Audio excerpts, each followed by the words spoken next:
আল্লাযীনা আমানু বিআয়াতিনা ওয়া কানু মুসলিমিন, যারা আমার আয়াতে ঈমান এনেছে। আল্লাহর আয়াত কি? আল্লাহর আয়াত হচ্ছে কোরআন, আল্লাহর আয়াত হচ্ছে আল্লাহ রসুলের হাদিস, আল্লাহর আয়াত হচ্ছে নিদর্শন। আল্লাহর শারঈ নিদর্শন আছে, প্রাকৃতিক নিদর্শন আছে, যত নিদর্শন আছে আল্লাহর আয়াত আছে, এগুলির উপর তারা ঈমান এনেছে। ঈমান আনছেন বুঝেন কিনা? রাসূলুল্লাহ সাল্লাল্লাহু আলাইহি ওয়াসাল্লামের সাহাবী এসে বলছে, সাহাবী শুনছে, ইয়া রাসূলুল্লাহ, আল্লাহ তাআলা বলছেন লান তানালুল বিররা হাত্তা তুনফিকু মিম্মা তুহিব্বুন, যা বেশি পছন্দ করো তা দান না করলে তোমরা কোনোদিন নেকির অধিকারী হতে পারবে না।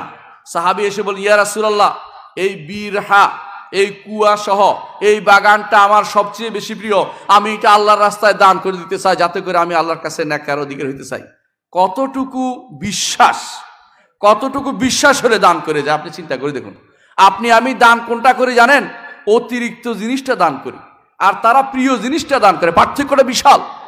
প্রিয় জিনিসটা তারা মনে করে এইখানে দান করলে আমি ওখানে পাবো, আর আপনি মনে করছেন যে জিনিসটা বাড়তি হয়েছে এইটা দেই, যেটা মূল জিনিস আছে আমার সন্তানে পাবে।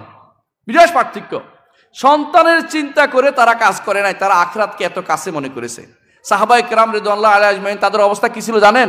সাহাবী নিজেরা বলতেছেন, তাদেরকে এমন লোক আমি পেয়েছি, যদি বলতো যে আগামী দিন কিয়ামত কায়েম হবে, তাদের মধ্যে আর বাড়তি ইবাদতের করার কোনো সুযোগ থাকতো না। এত বেশি ইবাদত তারা করত, এত বেশি দাসত্ব তারা করত।